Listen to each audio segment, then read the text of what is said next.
مسئلہ نہیں ہے. سب جانتے ہیں کہ جب اسٹیبلشمنٹ کا نام لیا جاتا ہے تو کون مراد ہو. کسی نے صراحت سے کہہ دیا, کسی نے صراحت سے نہیں کیا. اداروں کا احترام کرتے ہیں, لیکن اگر سیاستدانوں میں ایک شخص کا نام لیا جا سکتا ہے, وزیر اعظم کا نام لیا جا سکتا ہے, صدر مملکت کا نام لیا جا سکتا ہے, تو پھر ادارے کے کسی اور فرد کا بھی نام لیا جا سکتا ہے.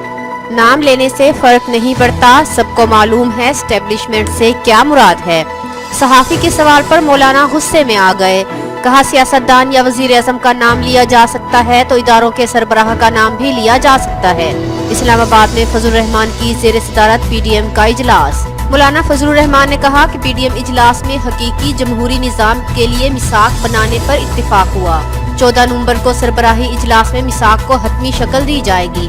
حکومت ساری دنیا کو چور کہہ رہی ہے, عدالتوں میں گھسیٹ رہی ہے, لیکن جہانگیر ترین کے خلاف کیس نہیں چل رہا. فورن فنڈنگ کیس التوا کا شکار ہے. لگتا ہے دال میں سب کالا ہے. مزید بولے کہ وزیر داخلہ اعجاز شاہ کے بیان پر بھی احتجاج کیا. ماضی میں اے این پی رہنماؤں کو قتل کیا گیا. دھمکی دی جا رہی ہے کہ ایسا مسلم لیگ نون کے ساتھ بھی ہو سکتا ہے. دہشت گردی ہوئی تو ذمہ دار کون ہوگا, تحقیقات کی ضرورت نہیں.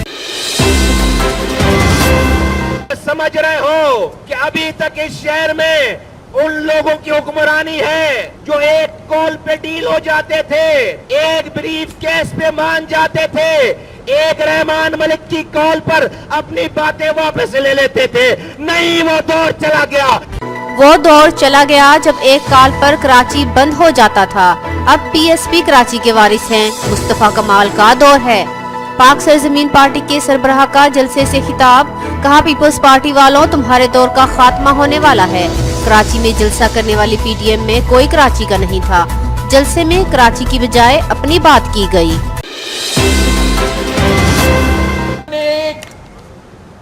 ایک گندا وزیر بھیجا ہے جو ادھر ادھر پھر رہا ہے, عورتوں کے لیے گندا زبان استعمال کرتا ہے. وزیر اعظم نے گندا وزیر گلگت بلتستان بھیجا جو عورتوں کے لیے گندی زبان استعمال کرتا ہے. بلاول بھٹو زرداری کا علی امین گنڈا پور کے بیان پر رد عمل. بولے گلگت والوں, یہ آپ کی تہذیب کے خلاف ہے. ووٹ کی طاقت سے ایسے گندے وزیر اور گندے وزیر اعظم کو یہاں سے بھگانا ہے. شیری رحمان کا علی امین گنڈا پور کے بیان پر سخت رد عمل. بولی یہ کیسی ذہنیت, کیسا لب و لہجہ ہے, پاکستان کی تاریخ میں کبھی ایسی باتیں نہیں ہوئی. وفاقی وزیر اپنی تقریر پر معافی مانگے, نہیں مانگتے تو اسپیکر ایکشن لیں. It lives in our hearts. When he's ridiculed, when he's insulted, it hurts.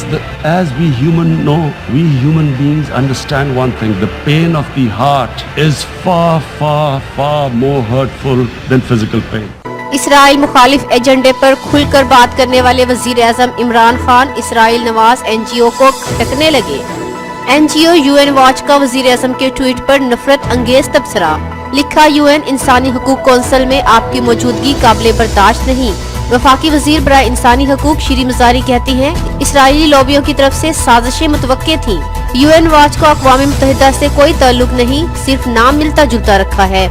علی زیدی نے جواب دیا کہ کشمیر اور فلسطین جل رہا ہے, آپ خاموش ہیں. آپ اس شخص سے سوال کر رہے ہیں جو انسانی حقوق کے لیے کھڑا ہے. فیصل واوڈا نے لکھا کہ واضح دکھائی دے رہا ہے آپ کو ہیومن رائٹس میں سے ہیومن کی تمیز نہیں. زلفی بخاری نے غزہ اور کشمیر پر یو این واچ کے دوہرے معیار کو ناقابل برداشت قرار دیا.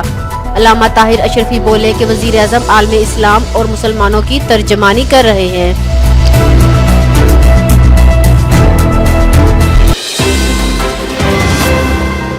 قاتل کرونا وائرس, مزید 25 زندگیاں نگل گیا. پاکستان میں کرونا سے جاں بحق ہونے والے افراد کی تعداد 6,968 ہو گئی. 1,436 نئے کیس رپورٹ. این سی او سی نے 20 نومبر سے شادی کی تقریبات کے لیے گائیڈ لائنز جاری کر دی. تقریب کے لیے جگہ کا انتخاب لوکل ہیلتھ اتھارٹی کی مشاورت سے ہوگا. تقریب میں کارپیٹس اور بوفے ڈنر کی اجازت نہیں ہوگی. میرپور آزاد کشمیر کے 2 علاقوں میں سمارٹ لاک ڈاؤن. اسلام آباد کے 5 سب سیکٹرز کو سیل کرنے کا فیصلہ.